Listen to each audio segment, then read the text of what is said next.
And welcome to in-game chat for Saturday, April 23rd, 2022. It is Season 16, Episode 14. I'm Scott. I'm RJ. I'm Wendy. Hey, yeah, Wendy's over there. She's not on camera, but she's on the microphone. So, and she's on the telephone, too. Call her. Talk to her. 334-272-9228. Talk to us as well. You can talk to Wendy, but you can talk to us also. Check out ingamechat.net for all the links to get in touch with us. You can find us on Twitter at ingamechat. You can also find us on Facebook there. You can you can email us, everyone, at ingamechat.net. We are streaming right now. Check out twitch.tv and just search for In-Game Chat or go to our website and scroll all the way down to the bottom and you'll find links to that as well. You can also join our Discord. And again, there's a link at our website to get to our Discord. So, welcome to the show.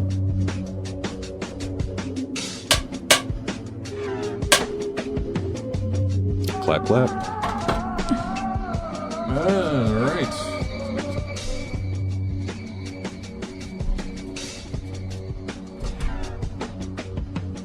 Okay. Welcome to the show. Well, that sounds echoey.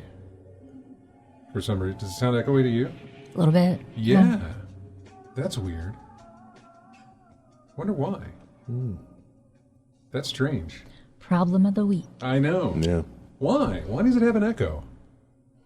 That's so annoying. Some wires crossed, some setting changed throughout the week. We only do this one day a week, so... Well, I mean, I don't hear an echo when I have it plugged into this headset jack, but I do when I have it plugged into this one. Although with this one, the volume is turned way up because people who sit here can't hear. Mm-hmm. And I've just adjusted everybody's volume here, so you may need to turn yours up using the box over there. Yeah, I can't recall which one is mine. I don't know either. Just have to... Well, we'll just have to struggle on and find out during the break. Yeah, yep. Maybe. Sounds like I'm in a garage. I don't understand it. I don't know why. Look, I can hear you fine, so we'll figure it out later. I can hear you, yeah. Yep. I just don't, yeah. Can the audience hear us? That's the main thing. That's what I'm getting. It's so, like he says, I sound like I'm in a garage. And I agree. I totally, well, now that sounds better. Mm-hmm. A little bit to me. Yeah, it does. But it's also all the way up, which is where it shouldn't be. Shouldn't be all the way up, but for whatever reason, that's the way it sounds the clearest in my headset for right now. That's strange. I don't know. Yeah, I know. I understand. Can't have everything work right. That'd just be too strange to mention. But here we are. Look, folks, if everything worked right at the start of the show, something's wrong. Something's wrong because everything works right at the start of the show. Hey, and Multau says that sounds much better with the mic potted all the way up.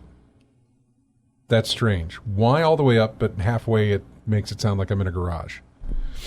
That's strange. Anyway, welcome to the show. Sorry we're doing our technical difficulties live on the air like that, but... That's part of our charm. It's the only way we know what it sounds like when we go on. That's it.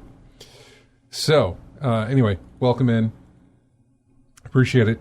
Join us up on Discord. Give us a call, 334-272-9228, and let's go over what we've played. Well, Wendy's been away for a while, so let's talk about what Wendy has played. I've been playing, I started playing Lost in Random. Right. We saw this on Game Pass. It was newly added to Game Pass, and so we wanted to see what that was going to be, what that's like. We looked at the trailer. We remembered seeing something about this on one of those first look things, one of those Microsoft indie game type stuff, or whatever it was. I don't know. It's one of those showcases where they showed off a lot of games. And I remember us seeing this, but I remember enjoying the aesthetic, like, that's got a nice little style to it. But then, for whatever reason, I was like, maybe I thought they showed gameplay that I was like, oh gosh, they put that kind of gameplay in there. Ugh. But after watching more trailers and then watching you play the game, I started thinking, well, no, because none of this I have a problem with. So maybe they just didn't show any gameplay at all. Mm-hmm. Maybe whatever I was seeing, maybe my problem with it was, and I do have a problem with this, is that when games like to announce themselves or show things off or whatever, and they never show gameplay. They just show either something cinematic or something built specifically for the trailer, but they don't show any gameplay. And I said, well, that had to have been it then, because what we saw of gameplay I had no problem with. Kind of at least from the little bit that I've seen you play, it looked like a hack and slash adventure type thing. Mm-hmm. Yeah. And I thought it was like a turn-based, because it all involves rolling dice and your, chance and all this other stuff. And I just thought it was going to be a turn-based strategy type thing or something that just didn't seem fun to play. Yeah. I look at the trailer. This looks like it has a touch of Alice Madness Returns. That's what it looks like to me. No, it's got it's got that kind of aesthetic to it. Mm-hmm. And that was a fun game, so... Well, if I can get through this game, then maybe next I'll try Alice, because I really like this game. Mm-hmm. And like I told Scott, I really haven't found anything yet that makes me keep wanting to go back. Come back. Let's start it again. So she's going on that one. I'm hoping. She's going that. Yeah, she's determined to keep pushing on that one. So, which is perfectly fine. Anything else that you played?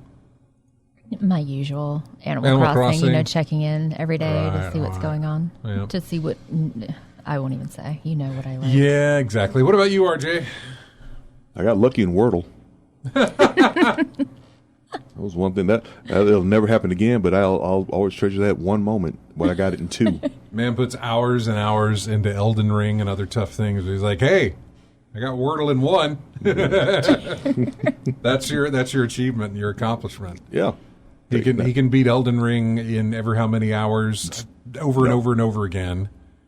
Not quite, but I can get to that. But his achievement is, I got Wordle in 1, which is good. I mean, that's really good. I said 2. You said 1. I said 2. I mean, you got the initial. 2. You got it in 2. I put the initial word in, and they showed me what I had, and I was like, wild guessed the second one, and it just happened to be right. So there you go.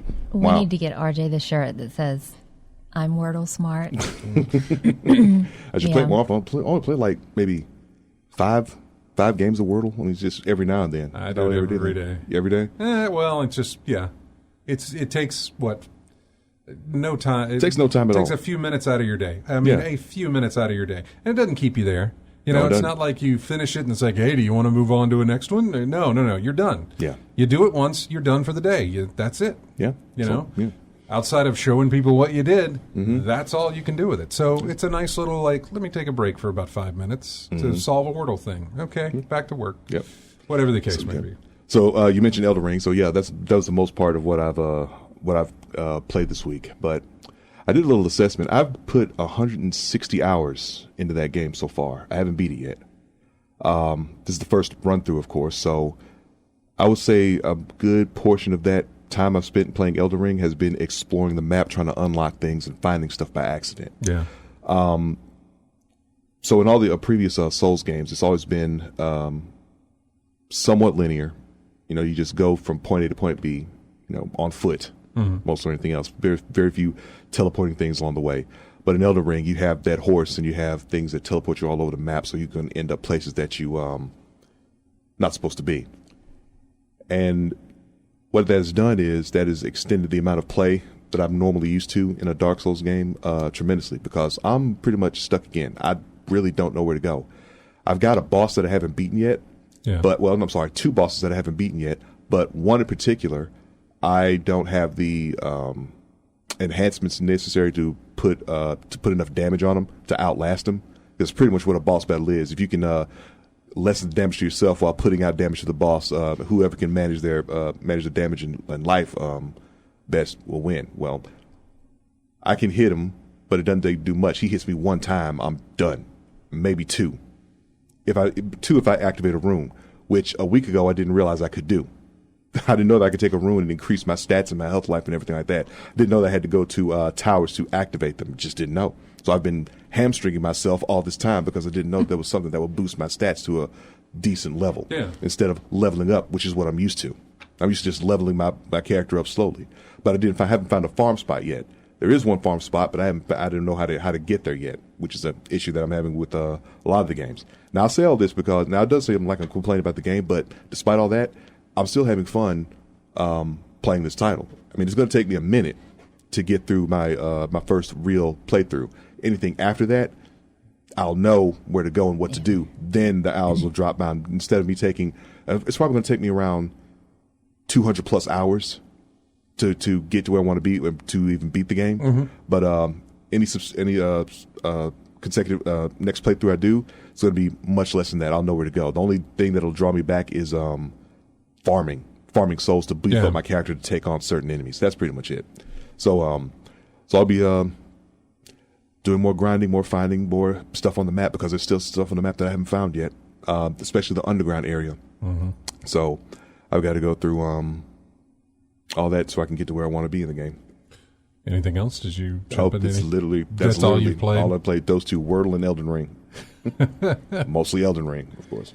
Yeah, for me it's been, it's just been Destiny, so I'll knock some Destiny out. I did put the VR back on over the last weekend. Okay.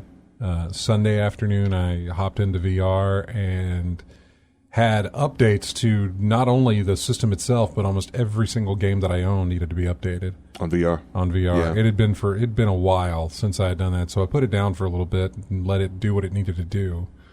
Went back to it, and I jumped into Smash Drums, which is like Beat Saber, if you've ever seen or played Beat Saber. Yeah, it's like little cubes come down this conveyor belt. You have to slash them with your saber swords and hit them at the right time. Yeah, exactly. It's like that. Timing and rhythm. Yeah, but it's with drums. Mm-hmm. So you get two drumsticks in your hand. The drums come towards you, and you smash them as they come across. Okay, same thing, different aesthetic. Kind of, and the beats that you're hitting on is not necessarily rhythmic beats, but actual beats in the music type of thing. The drums. So it's like Beatmania. If you ever played Beatmania, Zamani, I know what you're talking about. Yeah. It's like different elements of the song. Yeah, is put to the keyboard and the turntable, so you have to recognize which one is which when it's coming down when the lines are coming down the screen. I think a more universal example would probably be Rock Band. With the drums of Rock Band. Okay. Would be similar to that. Mm-hmm. Because you've got your beats and they go across, and then you've got these two little circular things that are just under you, and that is the point when they slide through that area, then smash. Mm-hmm. Whether it be a cymbal or cymbal, bass, snare. Yeah, it doesn't matter. It doesn't give you any of that. Now it does give you timing on those because you may have like a half beat drum type thing and quarter beat, that sort of thing. So it's got those in there. It's got stick clapping, tapping, whatever you want to call it. We got rim shots in there too. Well, interesting thing about that. So there's which I thought was interesting. So there is a section where you can customize your drum kit, which I don't know why you can have a drum kit put right in front of you and just smash on it all you want. Right. You don't get points for it or anything like that. It's just a fun little thing. Hey, here's how it works. Nice little drum kit laid out in VR. And yes, when you hit the way you're supposed to hit it, it recognizes force. It recognizes... so it can recognize if I'm really, smacking the head or if I just do a quick tap, It can tell the difference in that. The interesting thing that I saw, though, was I noticed when I was smashing the drums, because for me, there are no drums in front of me physically. Right. So I don't have the feedback of actually hitting something that I feel that resistance. So my hand goes right through. And I was hearing a noise every time I was doing that. And I thought, is it registering my stick hitting the edge of the drum? The edge of the drum cylinder? Yeah. And so I looked at it and, I tapped a little bit and then I tried to get it to whatever. And sure enough, it can register a little click of the stick hitting the side of the drum and the drum itself. It registers that. So I thought, oh, okay, well, that's interesting that it would let you do that. But yeah, that would be my only complaint. It's a lot like there's a game called Climb, and we talked about it before, but it's you are climbing, and your hands, you see virtual hands in front of you, and you move them to climb up stuff. And, the trailer looks really cool. You look around, and you're hanging up high and all this other stuff.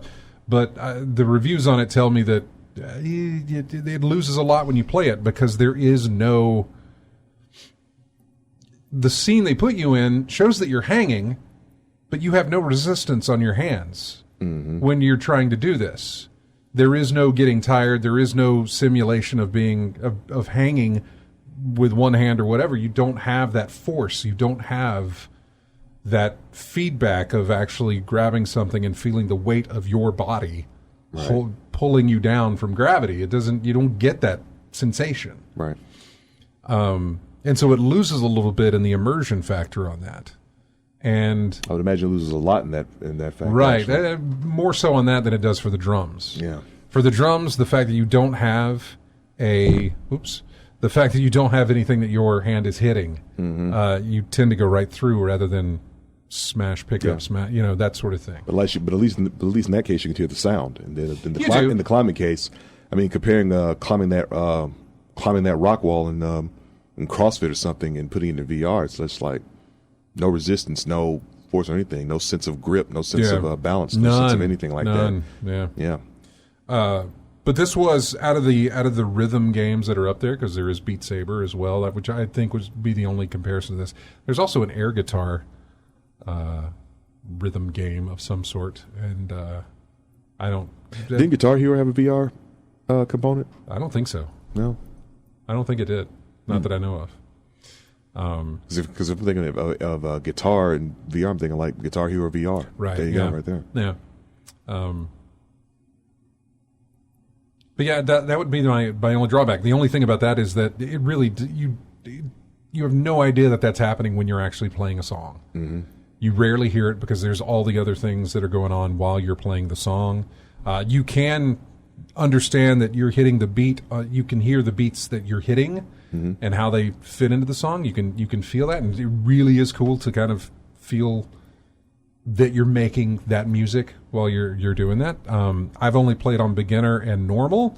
I have not moved up to hard or expert or anything like that. And which I was talking to Wendy about it. I can also hear, as these drums are coming, I can hear there are drums that are not there. In other words, there's beats in the song, but I'm only hitting this one thing. There may be, I don't know what the drum, I'm not sure how many hits are being recorded, but they're not there. Yeah, that's what I was mentioning with Beatmania. It's like you hear the entire song, but you're only responsible for certain beats or notes in the thing. But for me, I would think this would incorporate every single drum. You know what I'm saying? Mm-hmm. In other words, every time the drum set is being used, it should be right there in front of you as it comes and you hit it. And I'm wondering if I move up in difficulty, it starts giving me that. It may do that, yeah. And so I'm kind of curious about that. I don't necessarily want to move up in difficulty because normal can give me some really, really tough strings of drums to hit. But I really enjoyed it. I got it on a sale weeks and weeks and weeks ago and just never played it. I've bought a few games now that I just haven't sat down and played. They've been on sale, and I've got the credit, and so it's just like, all right, I'll pick that up. Yeah. Same here. Get around to it. The backlog gets bigger. Yeah, I also tried out a game called 11. I don't know why it's called 11 Table Tennis, but it's table tennis. Mm-hmm. Just ping pong. That's all it is. That was tough. That was hard to get acclimated with. It's called 11? I don't know if that's a brand name or something, but it's called 11 Table Tennis. And I don't mean 1-1, the word 11 and then table tennis. So I don't know if that's a particular brand or if it means something. And I'm not a table tennis kind of guy to know if that's a thing. But the ball physics on that are really, really, really good. Really, really, really good. Okay. And I don't want to say too real because you are looking for realism in VR in some cases. Yeah. And a lot of things that they throw at you in VR tries to simulate realism in that. But so, yeah, the ping pong ball was a little tough to get figured out that I have the paddle in one hand, the ball in the other, and I need to serve. And so throw that and then tap. But, man, force is hard to figure out in VR against something that is not there, and so hand speed is all I can think of. Really, you've got to figure out exactly the kind of force that you're putting so that you can make it over the net or at least get a score in. Because half the time I didn't feel like I was hitting it hard, but that ball was going and missing the table completely. Swinging too fast.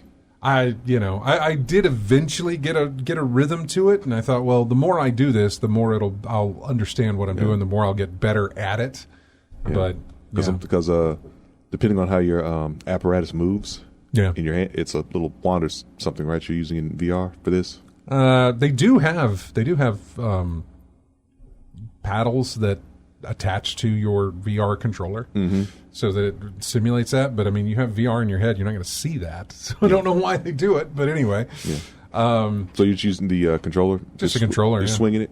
You're just swinging the controller? Yep. And maybe you think, like I said, hand speed, because depending how fast that controller goes, depending on how much force you have. I mean, you can just do a little wrist tap, just flick your wrist with the thing, and that the controller's going to go pretty fast. But if you do a full slow swing with your arm, that's probably what it's looking for in terms of a low-powered shot, as opposed to something hard and fast. Yeah, it's registering the movement of the controller, but it's also registering the camera movement of the controller, because the cameras on the thing are seeing the controller and can know where it's at in space and how fast it is moving, I guess, to understand that. I don't exactly know everything about it, but I don't know. It was something that took a while to get used to. I don't know how many times I had to serve the ball in practice just to get 5 good serves to move on to the next one. Those one of the tutorial things, get 5 good serves. They're like, got to do it 5 times, otherwise we don't progress.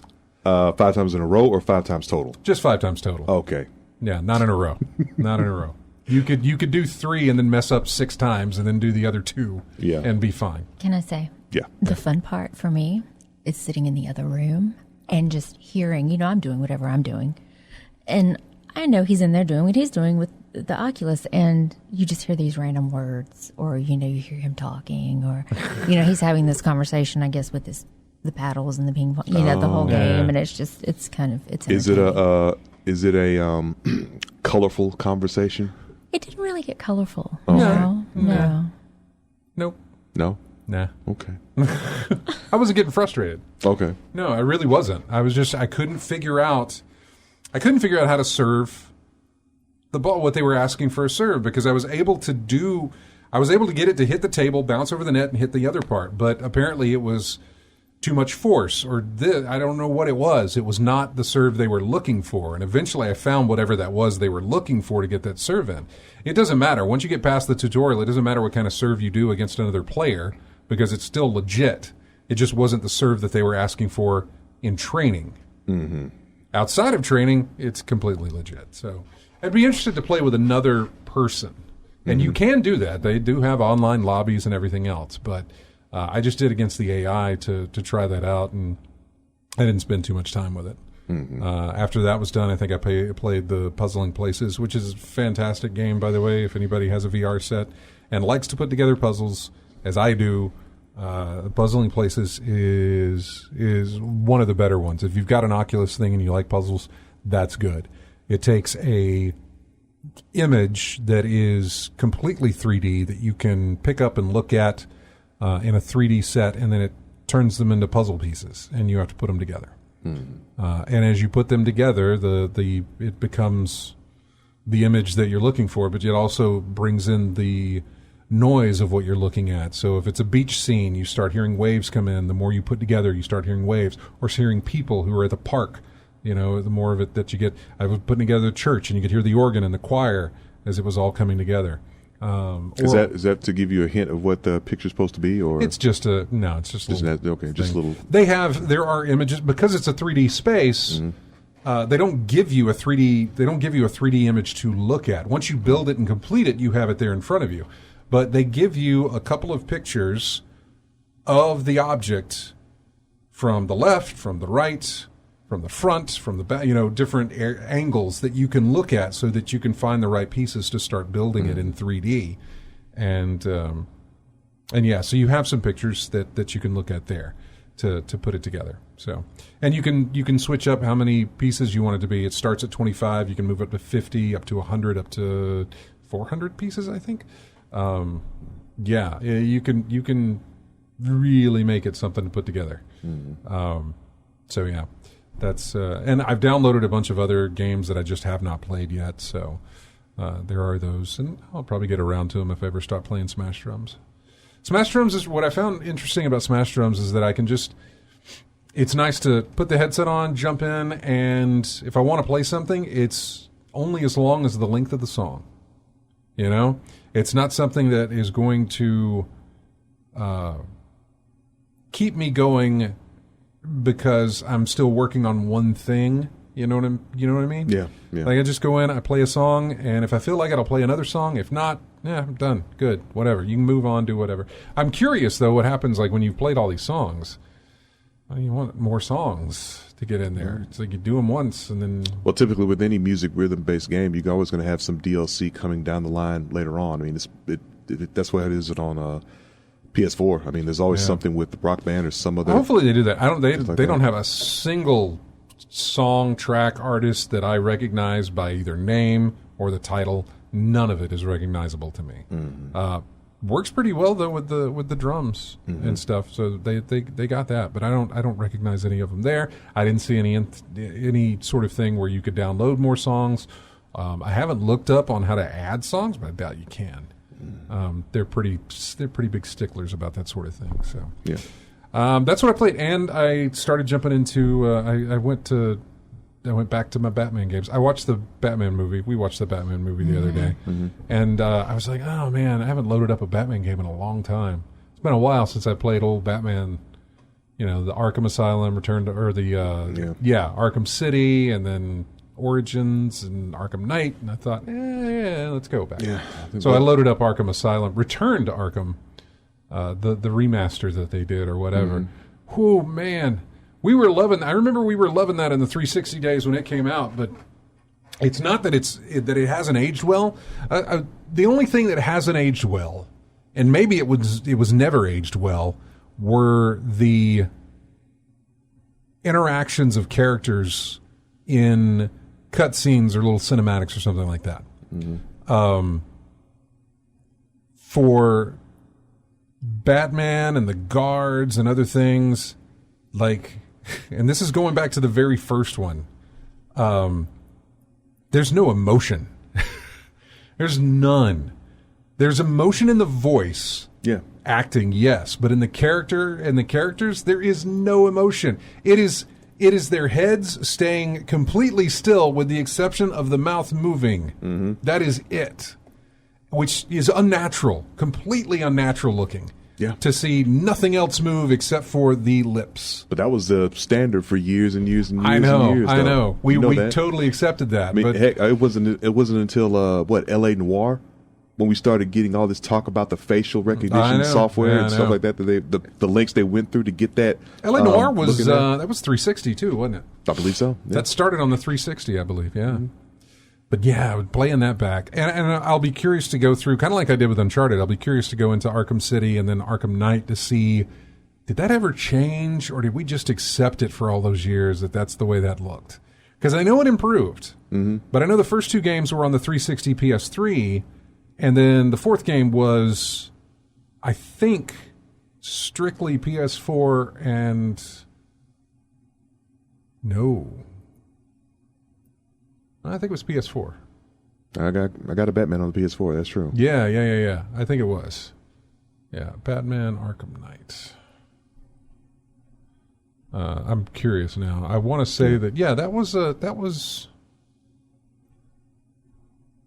PC and PS4. It doesn't say. Which one had all the issues on the PC? This one, Arkham Knight. Yeah. Because I remember, I remember on PS4 playing Arkham Knight, and it was raining inside the clock tower. Yeah, that was one of the graphical glitches that really stood out in my playthrough anyway. It was on PlayStation 4 and Xbox One. Mm-hmm. And it was also on Windows as well, which is where I got it. That's the reason I upgraded most of my computer, was to play that and Witcher. I think Witcher 3 and Arkham Knight. Mm-hmm. Witcher 3 came out in May that year, and Arkham Knight had been backed up so many times. Supposed to have thing takes place on Halloween, but it missed the Halloween date, or at least it missed it for PC. Mm-hmm. Consoles may have gotten it around Halloween, but the PC didn't get it until the summer of the following year, I believe. And that was a few months after Witcher 3 had released. And so I did my graphics card upgrade to the 980 Ti, I think is what I got. The 980 Ti, I think, is what I got. And then... Still a good card, isn't it?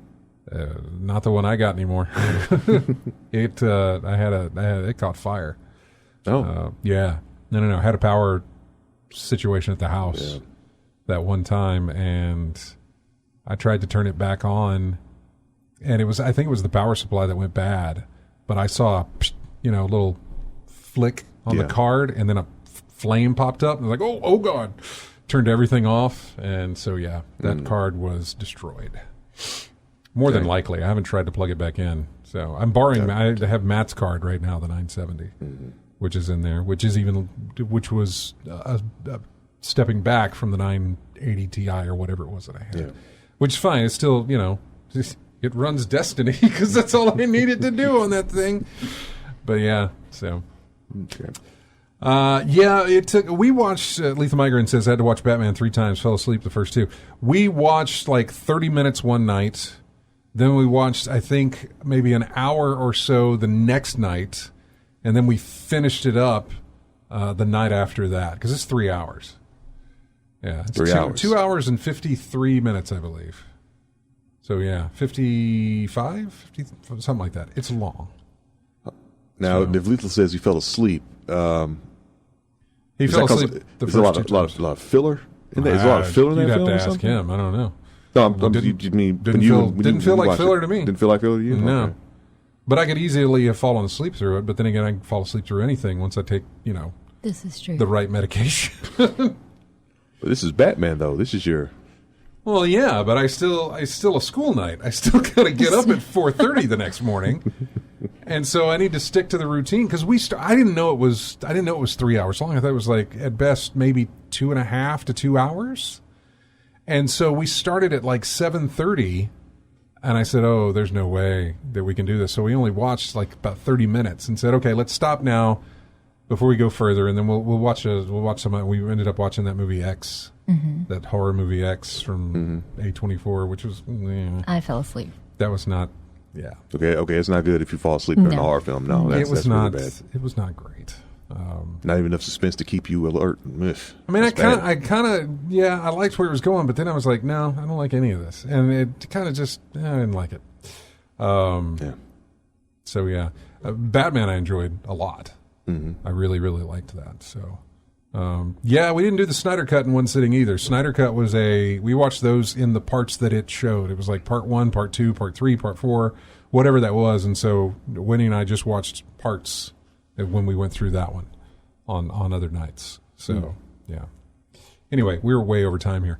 We're going to take a break. When we come back, we'll just dive right into the news. We have music here from a game called Edge of Eternity. Track is called Battle of Eternity. We'll be right back with more of In-Game Chat. Don't forget to join us on Discord. Give us a call, 272-9228. We'll be right back.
And welcome back to In-Game Chat. This is music from a game called Chernobylite.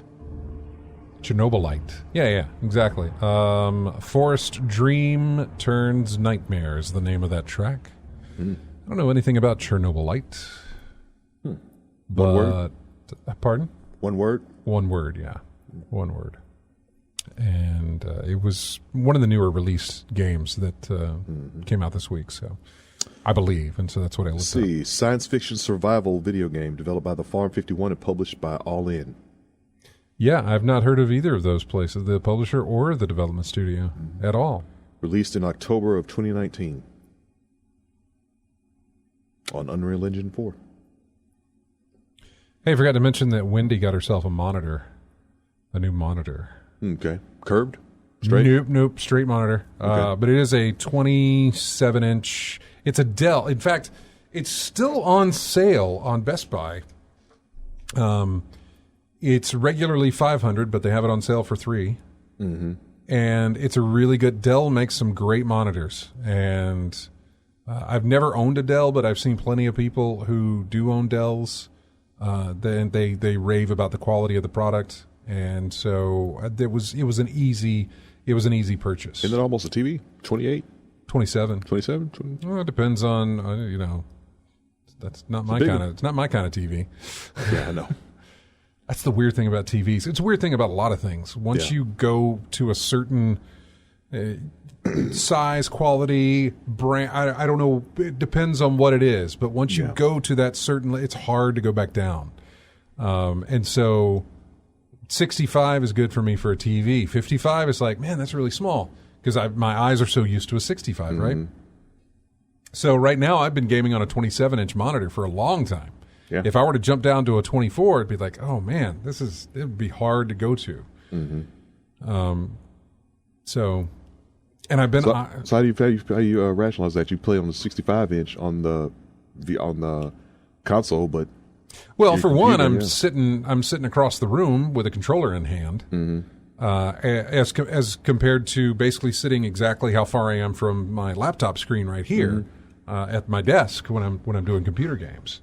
And so you see nothing but TV as much as I possibly can. Yeah. I've been. We were looking at some other. It's a subreddit it's on Reddit, and it's called Battle Stations, and it's basically just people's workstations setup. Yeah. And so we were looking at how the multi-monitor setups are, the way they do them vertical, and have different monitor things going on, and so. Yeah, it was interesting to look at and just let your ideas go wild of how many monitors do you want to have set up? How do you want to configure them? How do you want it to be? Do you want to do the stack, or do you just want to do the side-by-side? Do you want to do a stack with a vertical next to it, or two verticals next to it and in two stacks or something like that? There's so many different ways to do that. It's just whether or not you need to do that. Yeah. Do you need all that screen space? And I would say 2 monitors is good enough. Yeah. I could see the unless you want some nerve center type setup, like one for like 6 monitors all have a certain purpose that you need to look into. Like one monitor's for your security camera, one is for your gaming, one is for your watching some report that you're looking at something else, that type of thing. Yeah, currently I'm thinking of doing the 2 monitors either side by side or stacked, even though my desk doesn't really. I could do a stack, maybe, maybe, but the 2 monitor situation I could do, and then I might do a get a monitor and do a vertical thing up on the up above, possibly, maybe. Yeah. I don't necessarily know. My buddy of mine did get that. I think he got one of those curved monitors. Yeah. He was having a good time with it, but I'm trying to remember what the allure to those things were. You ever did any research on it and see what significant feature they have on it being a curved monitor instead of a flat? No, I've never really looked into it. I've never been big on the curved. We stopped over at Best Buy today on the way here just to kind of look at some of them because I had had a change of heart on the ultra wides. Right. Thinking like, ultra wide might be a thing. If I recall right, this curve was pretty wide. It was pretty wide.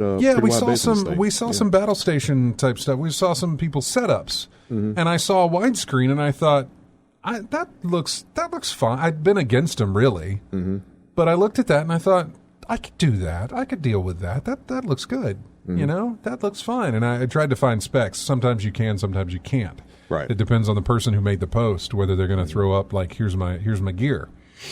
We did find out what that gear was, and it was basically a 32-inch widescreen, and that works.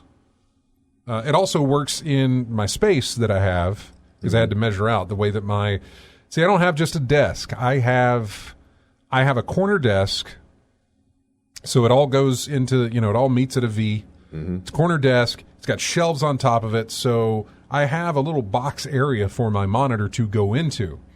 Now it is kind of framed by the shelving that is on top of the desk.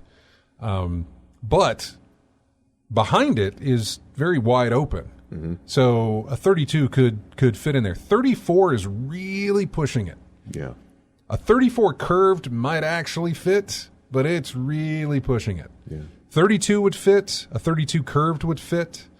I don't know that I'm on the curved thing, but a lot of the widescreens that you find, most of them have a little bit of curve into them. So, but yeah, they still do curved monitors. They do curved even on non-widescreen monitors. They do curved on some of the 27-inch monitors and that sort of thing. I'm not big on it. I don't know why. I've just never felt that way. But then again, I wasn't big on the ultra wides, and now I'm kind of coming around on those. Maybe. I don't know. Yeah. I don't know. I've never had... see, Wendy and I were talking because I thought, we were talking about how once you go to a certain thing, you get used to that, and you couldn't imagine to do it. And it's the same way, I think, with an ultra wide. Like, I would get that and take a minute to get acclimated to it, but eventually I'd be like, no, this is perfect. This is... I can't go back to my normal size monitors anymore, right? Maybe. I don't know. So... that Dell monitor, man, that thing is,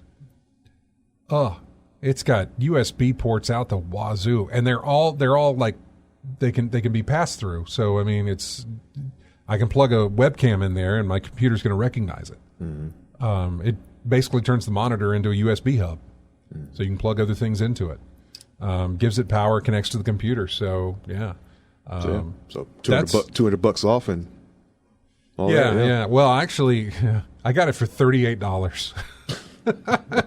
I had a lot of credit build up, and so I was just like, boop, there you go. Her birthday was a few weeks ago, and I got her a bunch of cards and stuff like that, but I didn't really get her anything. So, she's listening right now. So yeah, sweetheart, I spent $38 on your birthday gift.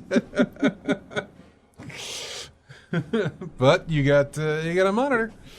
So yeah, it's really, really nice. Best Buy has them, and they are currently discounted. I was really surprised that it's still discounted down to that. I thought it was just a limited time thing, but the thing is still discounted. Oh goodness! Well, we don't have like 7 minutes till the top of the hour, so let's see what we can go over in news real quick. I'm checking out here. Just looking at it. There's a lot to talk about. So you got new World of Warcraft stuff.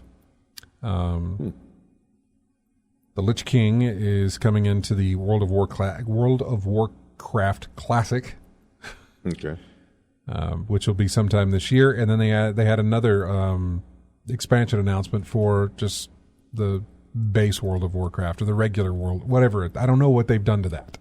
I don't play it anymore, and I don't follow it anymore, and I don't pay attention to it anymore. But it used to be a big deal when World of Warcraft got expansions. I don't know that it's as big of a deal anymore. I don't know what their player base is like. That used to be king of the MMOs, and I don't even know if MMOs are king anymore, or even if anybody cares. Well, pretty much all the video games nowadays got expansions of some sort coming out with it anyway. So I don't hear as much talk about it as much as I used to. For Warcraft? World of Warcraft, yeah. Well, like I said, it's like a standard. You expect expansions and whatnot from your gaming nowadays. I mean, you expect it, but I just remember there used to be a big to-do about old World of Warcraft. Yeah, and the height of its popularity and everything, yeah. And now there's not as much. Oh, this is great. We can go to the phones and round out the hour here. So, hi, you're on In-Game Chat. Who's this? It's me, Chris. What's up, buddy? Not much. What's going on? Well, I added a bunch more of Laserdisc stuff to my collection yesterday afternoon. Good God, man. Yeah, from my new buddy. But what I got from him was only a drop in the bucket. He's been wanting to clean out and clear out his collection and stuff. But, it was my tax returns amount. Oh, okay. Mm-hmm. But considering what all I got and how rare it was, and he cut me a deal and everything, and then I asked for a little bit of a discount, which I didn't cut him down too bad, but basically it's like about $8 a disc, or $8 per unit, or per disc, or per series thing. So I mean, it's like 25 discs and stuff, and 25 discs and box sets that I bought from him. So wow. Mm-hmm. Yeah, it was some nice stuff that I got from him, and it'd be a little while before I could save up to get some more, but had some fun talking with him and going over old memories and things like that. Mm-hmm. Any significant title that stood out from the collection for you? Shoot, I have to go in there in another closet to remember what it was. Most of it's all in Japanese, I don't remember, but a lot of them looked interesting enough, like, this looks cool. Yeah, I'll give this a try. Yeah. So just a grab bag of interesting stuff then, right? Yeah, there's a bunch of things that caught my interest, and I said, yeah, why not? Yeah, I like that. Mm-hmm. One of them was NG Knight, La Moon, and 40. It's like a 10-disc box set, but he had one that was open and one that was brand new that had the shipping box. It was in the shipping container. It's never been opened, so he gave me that as well. Mm. Then one of the ones you may know, he had a box set for Vampire Princess Miyu. Okay, yeah, I remember that one, yeah. And let's see what the other one was. An adult one for adults only. Enough of Careful. that. The Icer 1 box set, that was like the one from the Celia line. The ones where the girls got robot armor on their shoulders and stuff, and it made them stronger and things. You may remember that it's an old one from like the mid 80s or late 80s. You said Icer 1? Yeah, Icer 1 or Icelia line. It's a very short series, very little content on it. I mean, I know the format because if you watch anime long enough, a lot of these plots start to run together. But I just have to look it up. It's ICZER-1 Battle Box. So yeah. That's something I just have to look up because it's armor old updates stuff. and everything like that. Yeah, 80s you said, right? Yeah, early 80s stuff. And he had a live-action movie, I think it was Zerum, that they had a live-action knife for the Ira anime series, and they called it Zerum. Yeah. Yeah, the bad guy had like a big, wide-brimmed hat, and he had like a little snake-looking face thing that would come out of the front of it. Yeah. Well, they made a live-action movie, and I've got it on Laserdisc, but Japan had a double-disc one that had all kind of special features and some pictures and other artwork and stuff, and I was like, I can't pass that up. I got to have that one, too. So a bunch of that and a few other ones that look cool, and a kid's TV show from 1988. I think it was The Dragon of Kopei Island or something like that, which I found out was really cool that YouTube had a subtitle version in English, and it's only 47 minutes long, but it's very simple to follow, and even if you didn't understand Japanese, you could watch it a couple times and get the basic idea of what was kind of going on. Yeah, that was how it was a lot of times watching foreign films in your youth. It was like, I don't know what they're saying, but I get the gist of what's happening based on what I'm looking at. Kung Fu Theater comes to mind. Looking at that in my youth and seeing things, you get the story of what's going on. You see who's the villain, you see who's the good guy. They got beef. They're going to settle it one way or the other, and there you go. You just go from there. Hey, Chris, we appreciate you calling in. We got to run, though. All right, y'all have a good day, and we'll see y'all later. Take care, man. Take care now. All right, bye. Enjoy your laser discs. Laser discs. Yep. Lasers. Mm-hmm. Yeah, we're going to come back and we will talk. They were talking about World of Warcraft earlier, and some of the people in the chat room, Josh Trunks Degenerate, said a lot of the WoW crew has moved on to the Final Fantasy MMO.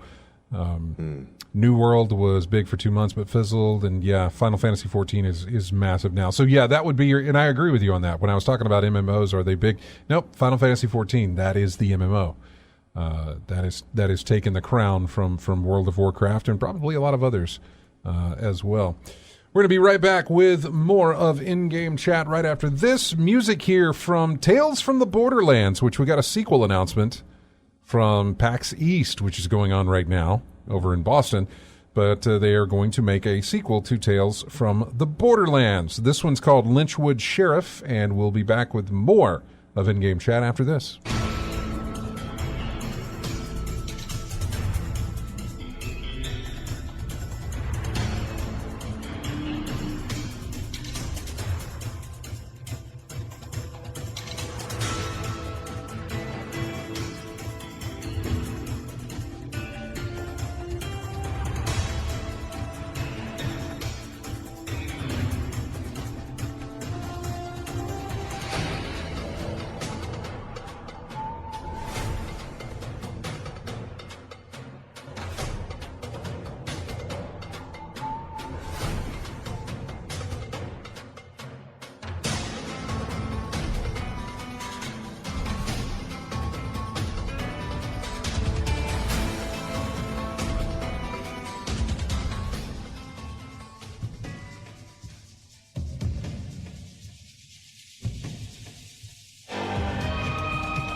And welcome back to In-Game Chat. This is music from Max Payne 3. The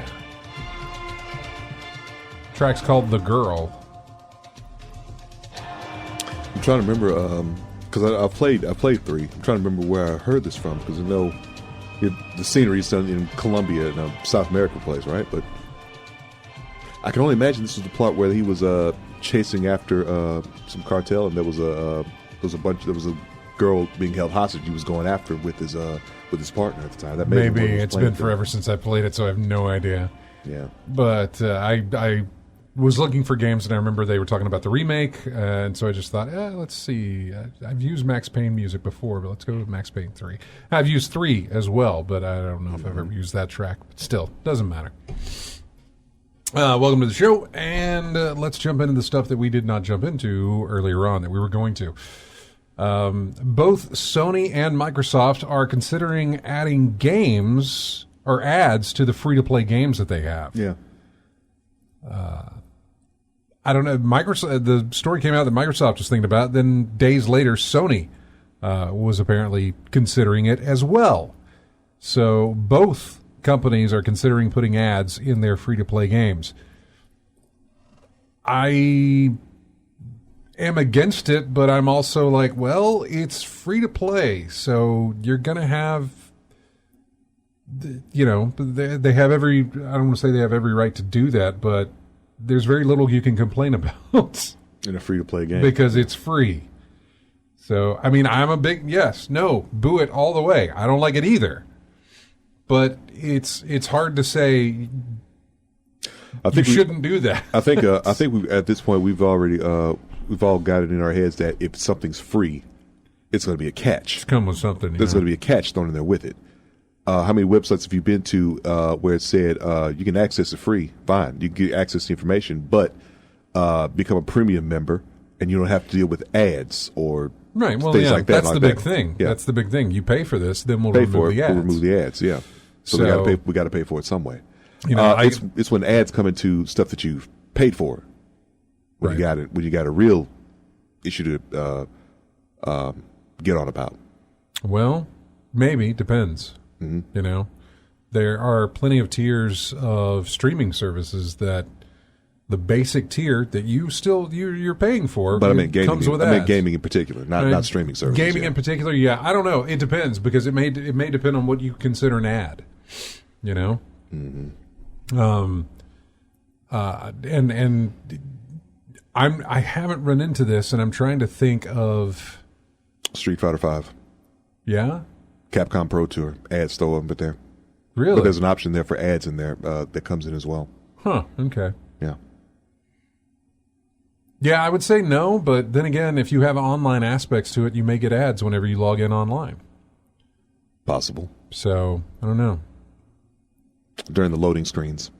I don't play a lot of free-to-play games. Same here. So, I'm not necessarily too worried about it. But, of course, I would think, Warframe would be one of those?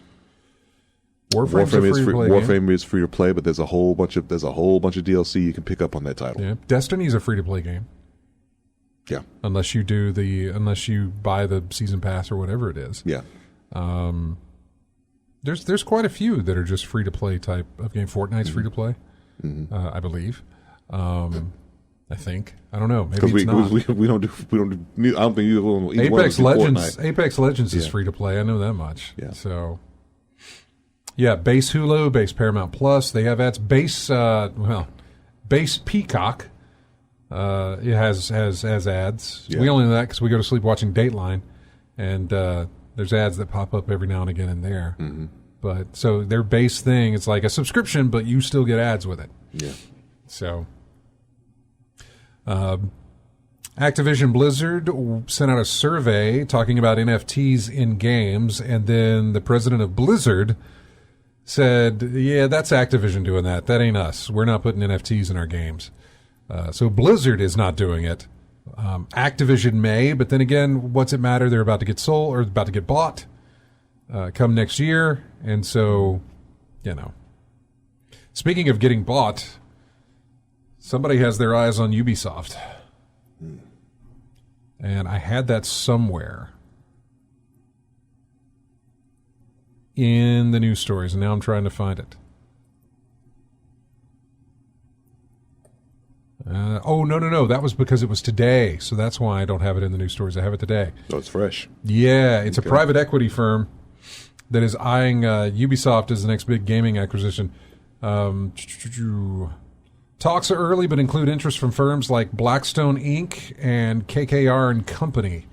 Even if it's not private equity, senior, current, and former Ubisoft developers have spoken with in recent months believe the company will eventually sell to someone amid a flagging stock price and ongoing production struggles. So Ubisoft's going to be, I think Ubisoft's going to be the next one we hear about being bought. The thing about it is, if some private equity firm like the two that I mentioned earlier buys it, no one's going to care. It's like, another big company has bought a big company, or a bigger company has bought a big company. Big fish has eaten or bigger fish has eaten the big fish. Standard fare then. Right. Yeah. But it would be different if it was, Sega did it, or Nintendo has done it, or, another gaming company. A gaming company did it. Right. Yeah. Because you expect games to be made with this acquisition. You figure a gaming company would buy it to have the rights to all those games, but then again, no, it doesn't look that way. Yeah. And that was the thing, because we had heard where, Activision Blizzard got bought, Bungie got bought, Housemarque got bought, and there's a couple of others that were going through these buying phases, and Ubisoft was like, we're over here, is anybody going to take a look at us? I mean, what if it's these independent companies that you talk about? It's like, we bought Ubisoft for the purpose of making mobile games. Well, I mean, then that's what they would do. That's what they would do. I mean, because they bought the company, they got the right to do so, but that would be, ugh. But then they would... if some outside company did this and decided that, well, we're just going to move to the mobile side of things, or we're going to move into the, I don't know, some other sort of category with this company, right? Then they might sell the IPs that they have, which Ubisoft has plenty. Yeah. So they could sell those off, maybe. But I don't think that's going to be the case. I think if they do get bought, it'll just be to continue to make games. Mm-hmm. But now you have some more money to continue to make those games with. Mm-hmm. Possibly. Don't know. Possibly. It mentions production struggles, and I can think of a couple of games, sure, but like their big titles don't seem to have a problem with that. They're big annual titles at this point. Mm-hmm. Assassin's Creed, Far Cry, something with Rainbow Six or Ghost Recon or whatever. Definitely not Splinter Cell, is it? Ubisoft. Nope. Sure isn't. I know you're making a remaster, or a remake or whatever it is, but when that releases, I'll still be hounding you about not making something new. I played that Splinter Cell, and I can play it again looking good, but I want something new. We'll see. I would imagine maybe the sales of that remaster might help to get something new made. I don't know. I'm not sure. Yeah. Or testing it for to gauge interest. Sure. They shouldn't have to, maybe. I don't remember the sales being bad. Look, Capcom did that. Look, back in the day, Capcom did that with Darkstalkers Resurrection to gauge interest. And a lot of people really was into it and said it was pretty good, but it wasn't enough to their standards to see if they would invest in a future Darkstalkers game. So maybe that's what's going on with the remaster. If somebody did want to buy Ubisoft, they would be potentially getting it at a huge discount. The stock was over $110 a share in July of 2018. Right now, it's just at $41. Wow. Yeah. The current president of Ubisoft, I think that's the current president? No. Anyway, the last name featured here, and I can't pronounce it. It's currently estimated that they own 15% or just under $5 billion market cap business. I'm looking here. As Bloomberg reported in February, Ubisoft decided to turn one of Assassin's Creed Valhalla's planned DLCs into a standalone stopgap game instead to help patch holes in its release calendar over the next 18 months. In the meantime, the next Far Cry, Ghost Recon, and a brand new Assassin's Creed game remains further out than Ubisoft had previously planned, according to 3 sources familiar with their development. So, yeah. That's okay. Somebody commented, said it should go without saying that private equity in particular buying Ubisoft would no doubt lead to pump and dump cuts and leave current developers there in an even more precarious position as well. So, yeah, probably not good. But yeah, I remember I had read about that earlier, and so I'd marked it. So, yep, somebody's looking at buying Ubisoft. Yes, that is the guy. Hey, Multi, yeah, were you going to join us in Discord? Did you pop in there and I didn't see you? Feel free, join in, talk to us. Apparently, a Minecraft movie is getting made. I didn't know about that. Mm-hmm. And I don't know why Jason Momoa is going to be in it, but okay. Star power. I get it. I just don't know how. Star power. I know. I'm still trying to find the concept of how the movie is. I don't know. Are we in a check out all the probably got some fan fiction ideas from Minecraft probably. I know. Is it going to be everybody in the pixelized world of Minecraft, or is just the entire world pixelized in Minecraft? There was one that I looked at. Is he a voice act? Is it animated or is it live action? Is it? Yeah, I don't know any of that yet. Yeah, I mean, in terms of stories, you can make up stuff like one I saw from Merriweather Comics online. They made a Minecraft story based on the stuff in there. Pretty interesting read. Yeah, but there's probably you can make a story out of Minecraft. Hey, Multal, you there? Oh, yes, I'm here. There you are. So I had to pop in. Yeah, because we only had you for a little bit last week, and I felt bad. You popped in, and I went on a rant about something, and it wasn't even a rant. It was just a long stream of junk. No, it was good. It was hard to interrupt as well. It was good to listen to. Nah, it's perfectly fine. glad to have you. Have you played any? By the way, what have you played recently?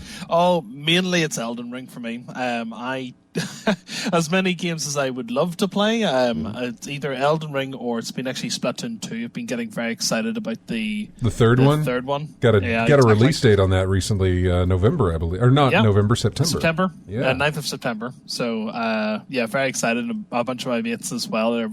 It was a stream of GIFs. Like as soon as that got posted, everyone was just like, "Woo!" You know. Did we not? So did we not have a date for that? Was that? Prior to this, it was summer. It was just general vague summer. And okay. Frankly, again, as with most things, if they're going to do it and they're going to take more time on it, I'm always 100% by it, with that as well. If they need to take more time, cool. But you let us know, and we'll sit on our hands and wait. As far as I know, aside from that, it's been a bunch of old stuff on the Switch. Yeah, I was going to say, as far as I know, Splatoon has not been a genuinely buggy shipped game. You know what I'm saying? Like, they don't usually... Nintendo is not one to ship buggy material. And and somebody's going to be like, oh, well, wait a second, let me tell you about this. I'm sure there is something out there, but Nintendo, as developers, publishers, that sort of thing, for what they do, usually you don't get something that's a mess. Quality control. Yeah, not as resplendently awful as like Cyberpunk that came out. Like that was just filled to the brim of all bugs. More bugs than game. Is that game still messed up, by the way? Because there's been so many updates on that thing, and I haven't bothered putting it back on my hard drive in a long time, but. Last time I heard, it seemed to be a much better game, but again, it hasn't even drawn me to even buy it yet because of all the issues. I don't think it's 100%. I think it's closer than what it was at launch, and even the next gen update got out finally for the Xbox and the PlayStation. I still think there's some work that has to be done. It's not 100%, but it's better than what it was. Yeah. It's closer now to 100% than it was obviously upon release and obviously what it was last year as well. So, but unfortunately for me at this point, I mean, I played the game strictly for story, and I've already done the story. So that's why I took it off the hard drive. I got no reason to go back to it. So there's nothing to pull me in unless some DLC comes out for it, but I haven't heard anything about that. Yeah. What else did we get that we saw in the news here? We talked about Blizzard, then there's a tease for a Battletoads announcement from a publisher called Retrobit. I don't know what we'd get out of that, if it's a remaster or remakes or something just moving it further along. I wonder if it's the one that had issue with the design. It may be the same one. I'd have to look into that. Yeah. I was just teasing it, though. Yeah. I remember the one for Turtles, though. Oh, the Cowabunga collection? Yeah, the one from Dotemu, the ones who made Streets of Rage 4. Yeah, that one. Yeah. The writer of Portal wants Valve to make the third game in that series before he's too old to work on it. That's a tall order for Valve to do, is put a 3 next to a title. Maybe they could just subtitle it. Maybe they just called Portal the early years or something. I don't know. So I can't count the 3. Just put someone else's name on there, like with that. What was it? Alex? Was that the VR one? Yeah. Portal. No. Alex is Half-Life. Yeah. Yeah, no, but that was the third inverted commas of the Half-Life. Right. They couldn't put a 3 on it. They just had to call it Half-Life Alex. They could because exactly. Yeah, we can't title this 3. God, we just don't do that. I still haven't tried that out on VR just yet. Have you? Do you have VR at all, Motel? Not properly. No, I've got a where you plug the phone into the like an Oculus type headset. Okay. And it's got like a little half controller with it. Gotcha. Good to muck around with, but haven't really done much with it. Yeah. Let's see. What else do we have? The GBA emulator for Nintendo Switch Online apparently leaked, so we'll be playing some Game Boy Advance games on our Switch. It'll probably be tied to the upper tier, the expansion pack tier of Nintendo Switch Online, the one that's significantly more expensive than the one that I'm currently paying for. Yeah. And I can't justify paying more to get those few games here and there for whatever reason. It's like, nah. You're like me with consoles. Build your library first before I put that money in it. Yeah, I mean maybe, but PlayStation Plus, we got a date on that, by the way. June 13th, I think, is when the revamped PlayStation Plus will get out. Okay. And I'm thinking about dumping in the extra $40. $40, yeah. For that, but I'd still like to get some more information. I feel like we will before then. I shouldn't put too much faith into that. Tell me how the money's worth it. Yeah, exactly. Yeah, exactly. I'm having a look here. PlayStation Plus launches in June with the 700 plus games. Right. But I don't know. So for us, June 22nd. For you guys, June 13th. Targets. That's they've put targeting for those dates as well. Yeah. What else do we have? Streets of Rage film is happening. Now I'm trying to figure out how to make a story out of that. I don't know. Can't you implement in there? It's being written by the creator of John Wick, which is that's a good place to start. Yeah, good fit to start with. It is. Yeah, but it's a good place to start. Yeah, but how are you going to use your imagination? How are you going to implement? They're going to either either need to set it in the 80s, or somehow explain or change the change some of the aesthetic of the game. I would think. I want to see if the John Wick creator would get some experience with the title itself. I mean, have him sit in front of it and know what it's all about. Get the information first before he starts making anything up with it. Yeah, maybe it might be one of those in name only type of things. Probably. Like it's Streets of Rage in name only, because it's not anything like the game type of thing. So. Yeah. This is my vision of this established world. Okay, well, you see where this is going already, if that's the case. And we talked about World of Warcraft. There was a MetaQuest VR game showcase. Wendy and I watched a few of those trailers for that. I don't think there was much that stood out, except maybe there was a puzzle game that I was big into or something. Let me see if I can open this up and see what was there. There was a Ghostbusters VR thing. Yeah, I'm not sure. Co-op, which was kind of cool to see. Thought that was neat. There's a Chapter 2 for Saints and Sinners, NFL Pro Era, Among Us VR. Red Matter 2, I think, probably would have been the other one. Red Matter was a type of puzzle game, and I was curious about that. What else do we have? Moss Book 2, nope. Oh, yeah, and City Skylines VR. I was interested in that. I don't know how it's going to work out, but I was interested in it. And that was about it that I saw. There wasn't much else for the MetaQuest stuff. But they had a little gaming showcase. I thought that was interesting that they had done that. And hope we'd get some more, some news out of things, especially some news about a new headset. I don't need a new headset. I'm just curious because I know they're working on one. I was just curious if we got some news on that. We did not. Sonic Origins coming in June. It's a retro collection combining Sonic 2, Sonic 3 and Knuckles, and Sonic CD are the games that are going to be on it. Japanese or American version of Sonic CD? Oh, Lord. I'll say it because of the soundtrack, because the soundtrack for the Japanese one is much, much better than the one for the U.S. Well, what they'll probably do is probably throw both of them in there. That, that's an interesting thing you bring up, because the music is so... For the really big fans of Sonic, the music is very, very... is just as important as the game itself. One of the biggest compliments that Sonic Mania got when it first came out was the soundtrack from T. Lopes. Yeah, I'm trying to see. Sonic fans have speculated without confirmation from Sega that Sonic 3 and Knuckles re-release is complicated by thorny music rights. Some of the Genesis game's music was composed by Michael Jackson, and a keyboardist. But according to the keyboardist, Jackson was not happy with Sega's implementations of his songs.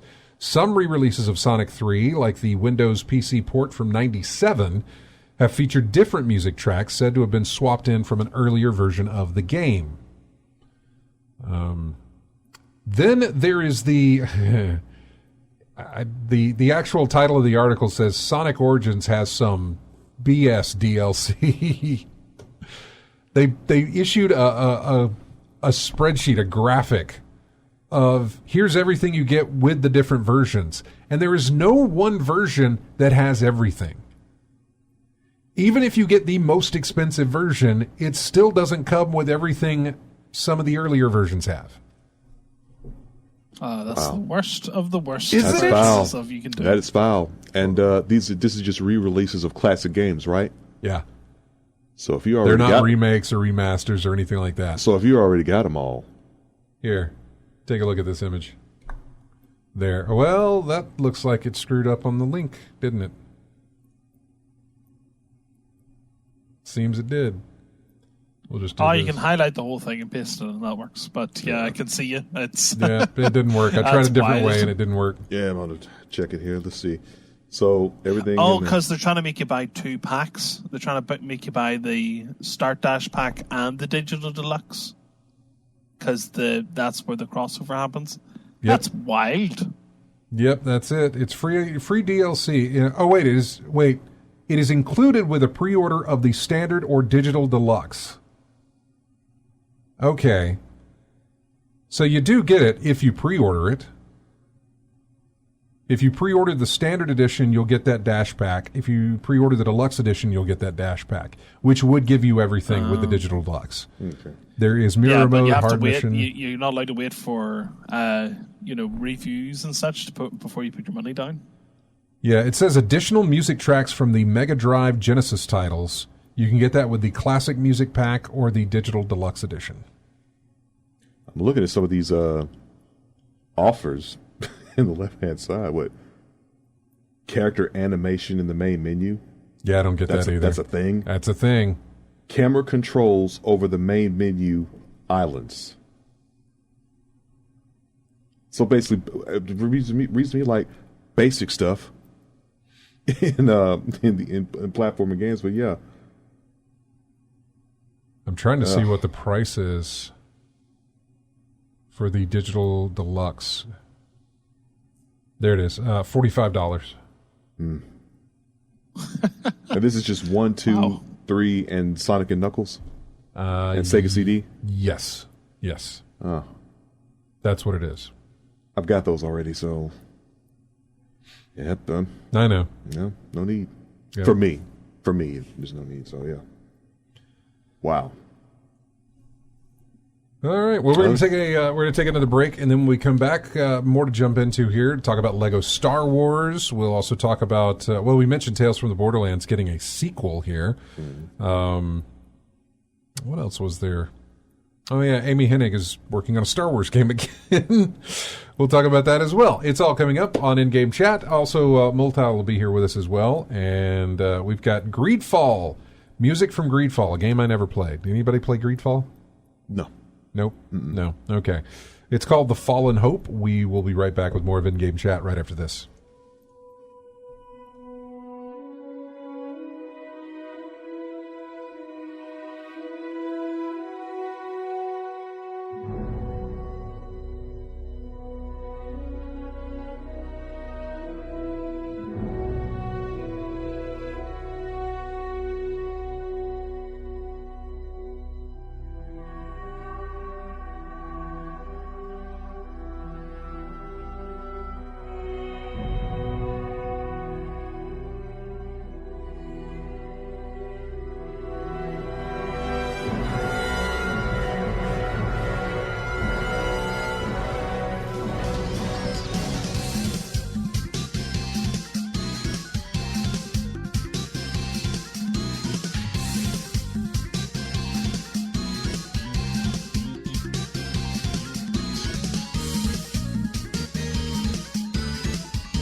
And welcome back to In-Game Chat. Music there from Clona.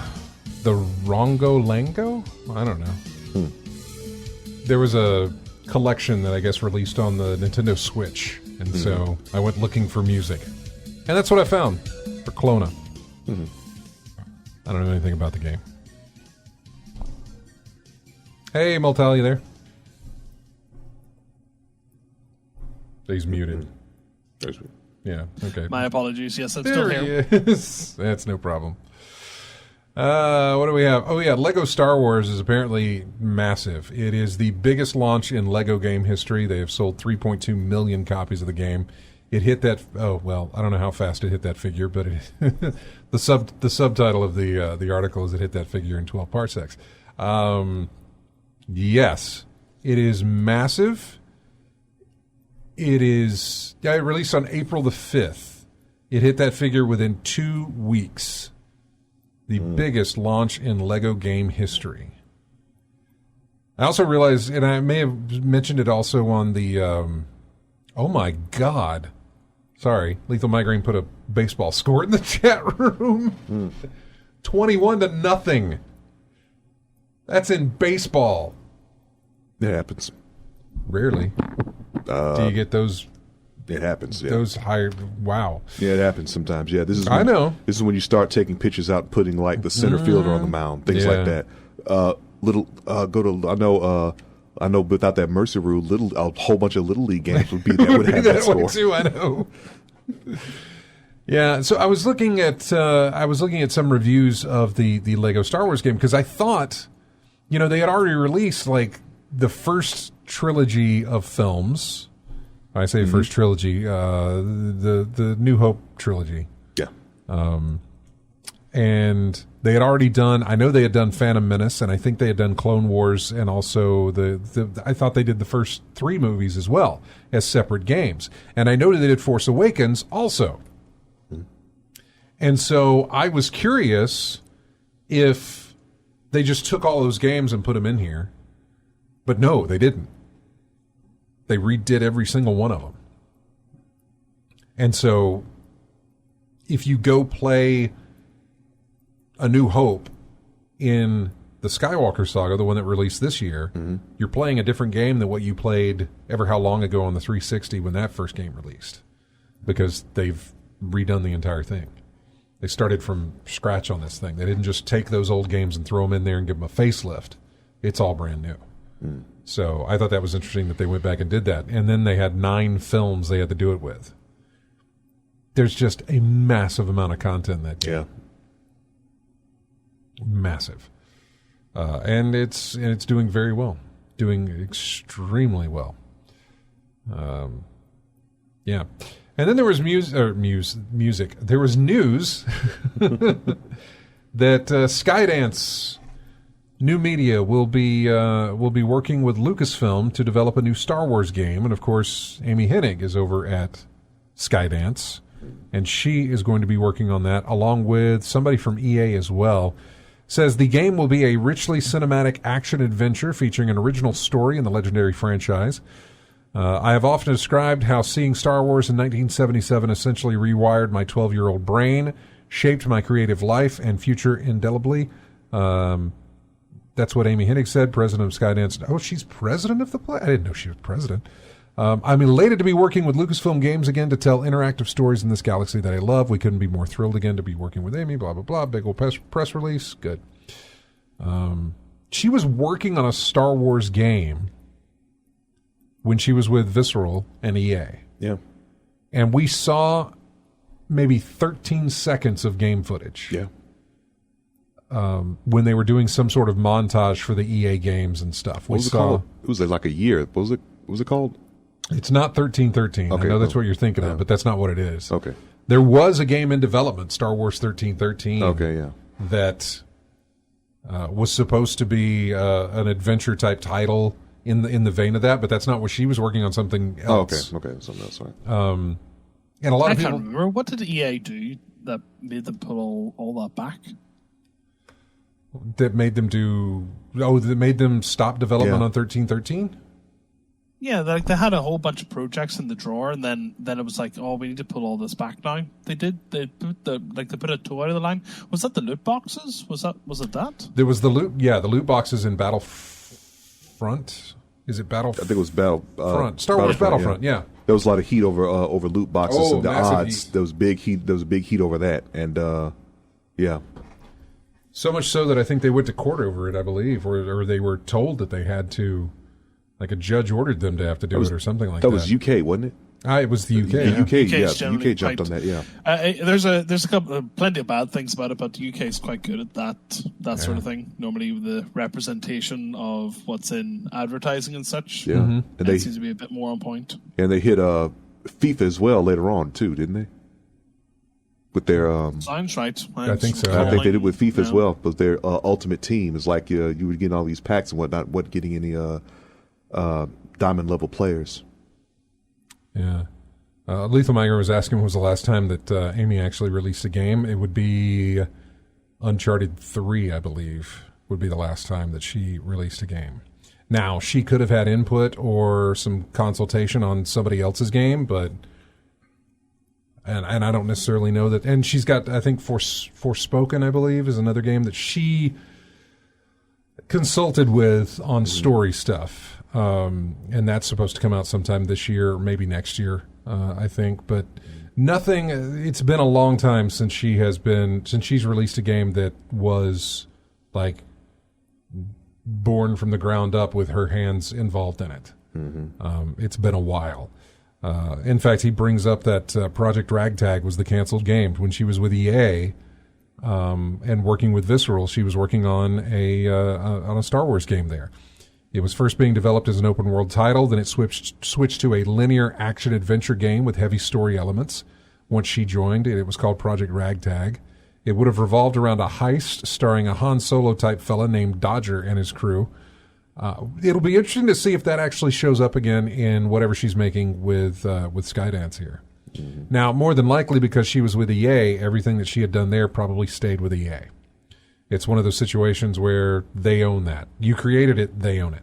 And it's just part of the contract in dealing with companies like that. You created it, they own it, and they probably won't let her go back to it, but it'll probably have elements of it. There'll probably be some very close similarities, because I know that story is there, and she's got that story and is yet to be told, so she's probably sticking with that. I don't know that she's going to scratch all that and come up with something new. Maybe she has. I don't know.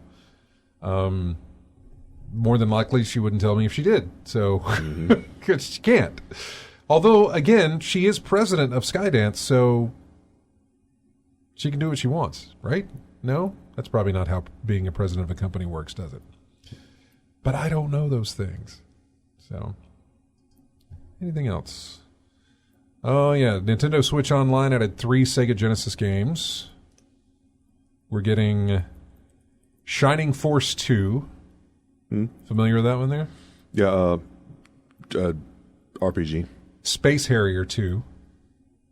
Classic. Yep. And Sonic Spinball. Pinball. Which is the only thing that I'm actually kind of interested in. Yeah, pinball. Sonic Spinball. Of course you do. Yeah, I know. I thought you weren't paying for the extra lump in with the... I'm not, which is why, because it's not tempting. That one game is definitely not tempting me to jump into that. But it did make me think, where can I go find that game? I've got a little mini Super Nintendo Mini that I've modded, and Nintendo Mini that I've modded, and I'm sure I've got some of that on there. For Sonic Spinball? Yeah, for Sonic Spinball. I just feel like I probably have that somewhere. Yeah. God, I haven't played a pinball game in a long time, now that I think about it. When was the last time I played a pinball game? Good God. I thought there was a free pinball game a couple of times ago on the Epic Store. They had a pinball game was all like metal and doom about it. They may have. I don't know. Well, they have Pinball Effects 3 now. And it is on there. What? The Sega Genesis Mini. It has Sonic Spinball. It has Sonic Spinball on the Genesis Mini? Okay, I have that. Okay, so you got it then. Yeah, exactly. Good. Yeah. I have that. So. But you said Space Harrier 2 was on there, right? That's on the Nintendo stuff, yeah. Okay, also on the Is that Mini. Also on the That's Mini? also on the Sega Genesis Mini. And let me see. Shining Force, which one? 2? 2. Shining Force 2? Yeah. Probably not there. Not that it matters, because I can mod that Genesis Mini just like I could all the others and put all that stuff on there that I want to put on. Shining Force is on there. Okay. Yeah.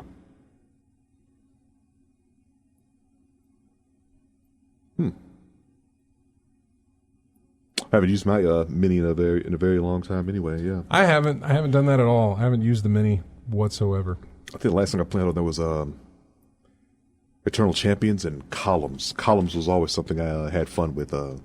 Columns is good. Columns on the Genesis. Yeah, Columns. I got addicted to Columns way back in the day. Yeah. Because I bought the Genesis for completely other reasons, and then like Columns was the one I put in more time with than anything else. Yeah. Just because of I don't know, just it was addictive gameplay. It was it was bejeweled. Yeah. How far could you get with essentially? Yeah, that's what it was. Getting those double digit levels and the jewels start coming down in columns faster than you can your brain can process what's in there. Bama Brian says he gets IGC pinball videos on my YouTube recommended vids occasionally. I need to do more of those. I really do. Silver Ball Sundays. I know. I need to do more of those. I need to do some more. I haven't really upgraded any. I haven't bought any new tables or anything. I have to go look and see because I have played some. I remember I had a ball with that Back to the Future one. That was a lot of fun. But I haven't played like Jaws or I can't remember some of the other ones. I don't know. There's some tables I have not touched in that pinball effect stuff. And then, of course, they released the Indiana Jones table, but that thing's like $15 for one table. For one table, I was about to say $15. I'm used to seeing 3 tables in there for something like it's that. A licensing. Yeah. It's a licensing. I know. That's what you're paying for. Yeah. Well, I say that's what you're paying for. It's more likely that they understand how in demand people want this. And it's like, they'll pay. Supply and demand. There you go. Yeah. Regardless of what the license costs. It's like the Sonic earlier. There's going to be people that's like, oh, I could buy that again. Let me get that for the new console. And it's like, you have this on everything else, but sure, go ahead. Yeah. That's what I felt about the Batman game that I was looking at, because the Microsoft's having a spring sale on the game store. Yeah. Like, I already own the games on the PC or whatever, and but I wanted to sit there and play them in the bedroom, and I think I know I owned them from the 360 days, but I can't remember which system I had them on. Yeah. I think I've had them on the PlayStation, the 3. PlayStation 3 was when I got, because that's right, I did. The first game had the Joker DLC. Okay. That was exclusive to PlayStation. And come to find out, it was like lifetime exclusive to PlayStation.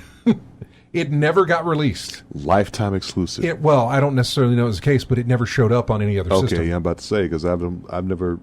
lifetime exclusive. I mean, I don't know that that's the term for it. I'm just saying it never... But it never popped up anywhere else. A lot of people thought it would, and it never did. It never did, yeah. In all the re-releases, it never showed up on any other console. It stayed on the PlayStation console. It wasn't anything that was amazing. It didn't change the game or anything. But I think you could play as the Joker in some of the challenge rooms. Yeah. And they never ported that to any other system that I remember. Yeah, I think I remember playing that. Like, you went instead of going into detective mode, you had this purple. It was a purple haze on everything in the screen. Yeah. And then they put that on Harley, I think, in the sequel? Arkham Knight. The little playthroughs you could do with Maybe. It was one game where you could play with Harley, and she pretty much had the same thing. Oh, okay. Harley Quinn. There was some DLC for either Arkham City or Arkham Knight. That I remember. I know what you're talking about. Yeah, exactly. But anyway, I looked that up, and it was a sale. So you could get the Return to Arkham's, which are the remasters of the first 2 games, and you got Arkham Knight. You got the DLC for all the DLC for all of the games, and it was $9. And I already had...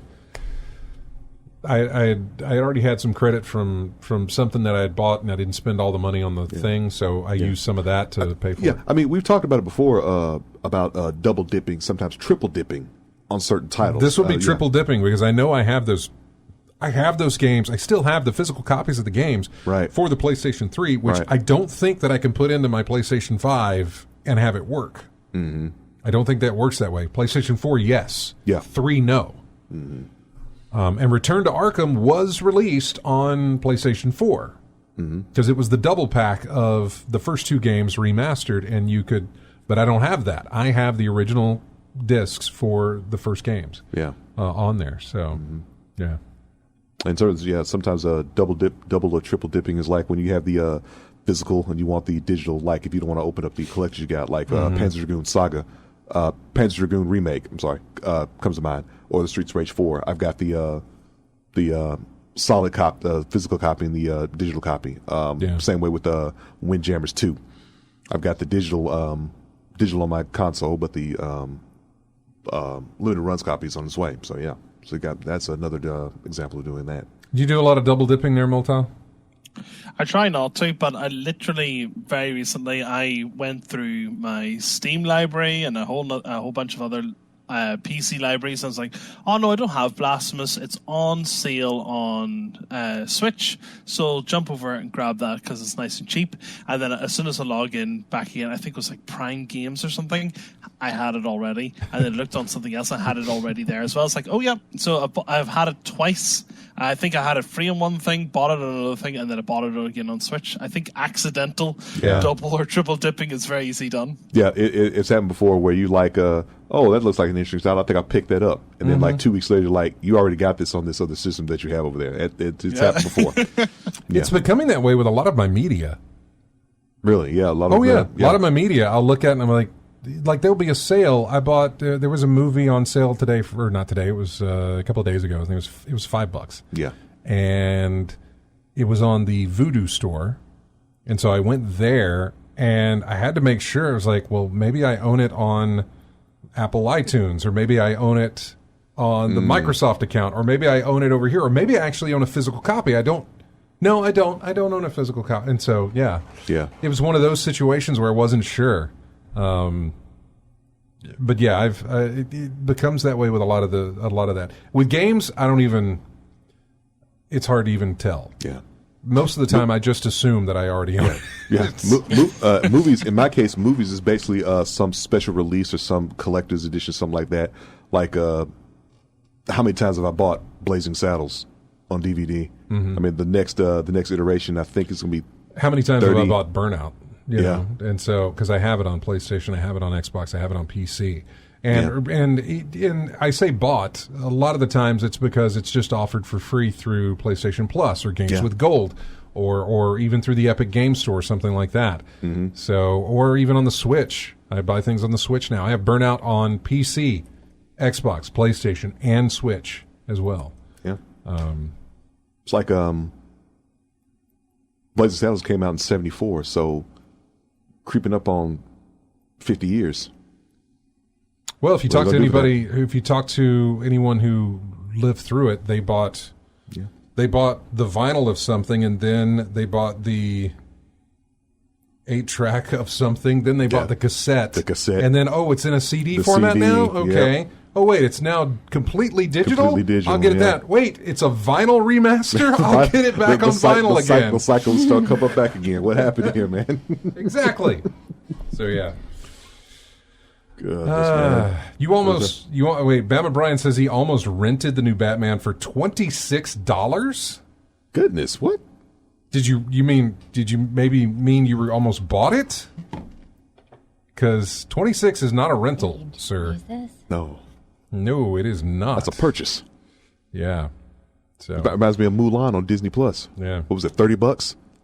Yeah, I was going to say, was it one of those special type of like 4K business or something? I don't know. Mm-hmm. Yeah, I'm not sure. Speaking of which, I remember I saw Heavy Metal available in 4K. It's on 4K. It's on 4K now. Yeah, we were in. Yeah, they have a steelbook. A steelbook for Heavy Metal. Yeah, they have a steelbook over at Best Buy for Heavy Metal. Yeah, no, they do. Catnip right there, all over the top of it.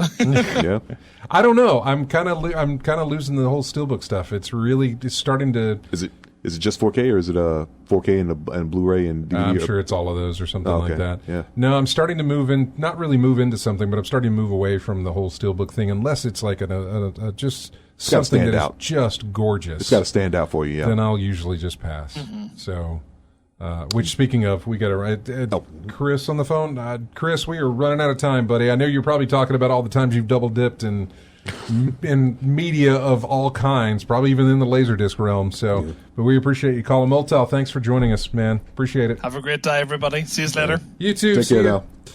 We got to go. Sorry, Chris. Everybody, join us on Discord. Subscribe to us on YouTube. Subscribe to us on iTunes and everything else. We really do appreciate every time you listen to us and every time you show up here. Thanks, everybody in the chat room who joined us. This is music from Riverbond. It's the Yeti. We will have a great week. We'll see you next Saturday. Bye-bye.